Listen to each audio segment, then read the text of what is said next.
remember first getting into photography when I was about 16, and I went to college to do a media production degree. Or it wasn't a degree actually, I think it was some kind of, I can't remember now, some kind of qualification that you did before university and after school. So it was a long time ago. And I was doing media production, but they had a darkroom.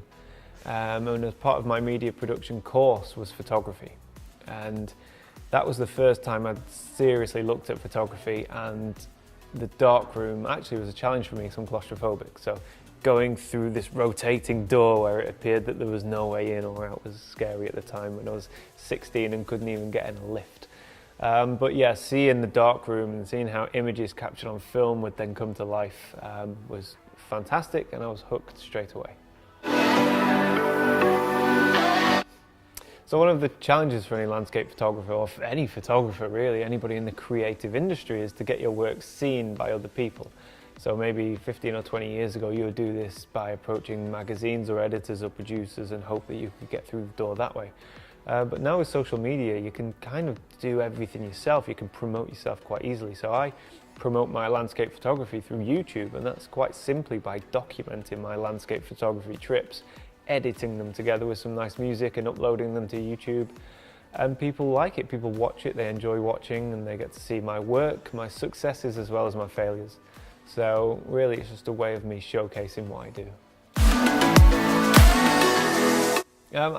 For me, I like to be outside. I like to explore. I like to feel like I've done something and achieved something. So if I'm out of breath and aching after hiking maybe 10 or 12 miles, then that's a success. So it's all about being outdoors, I suppose. And then of course you've got the beautiful light, and if you go out for a sunrise shoot and there's nobody else around, having these special places to yourself for just a couple of hours. Those are the moments that really sort of drive me to continue doing landscape photography. I bought my first DSLR when I had a holiday to Turkey booked and realised that I would be there at the same time as the Perseids meteor shower. And being someone who'd studied physics and astronomy, I'd always loved all things space, and it finally felt like my time to start photographing the night sky.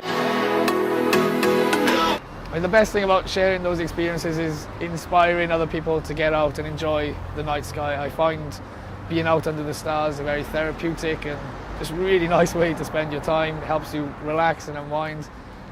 So sharing my images inspires other people to get out there and give it a go. And I constantly get messages from other people saying, thank you so much for inspiring me to go out and enjoy the night sky. We had an incredible night under the Milky Way. And it's these messages that keep me going and give me that drive. So I'd gone to uni, I'd touched upon photography and film, but I worked as a graphic designer, and from that I produced a film and I won an award with Sony in 2013, and they gave me a lot of kit and some sponsorship at the time and some training, and I decided I could see it more as a career and something I wanted to do, and I was really interested. So yeah, just from there really I kind of started building upon it and making more films and more personal projects, and it just developed into commercial work and companies being interested, and it's just run away from there really. Yeah, I think it's really nice because, especially somewhere like today, it's really nice to kind of be in the homeland and do something. And I love Snowdonia, and I go and shoot a lot of work there, and I try and push clients there. So it's really nice to come back in the local area and speak to local photographers and videographers and share content with them, yeah, and kind of see, you know, their angle on it and where they've been. And yeah, I was discussing locations with people before, and the walk around we're doing tomorrow as well. So yeah, it's really fun. It's nice. I'm a photojournalist by trade. Do a bit of advertising to pay the bills, but that's my passion. So I've been a photographer for 20 years, mainly contributing editorial content to magazines such as the Sunday Times, Telegraph, GQ, Tatler, Marie Claire, whoever will have me, to be honest.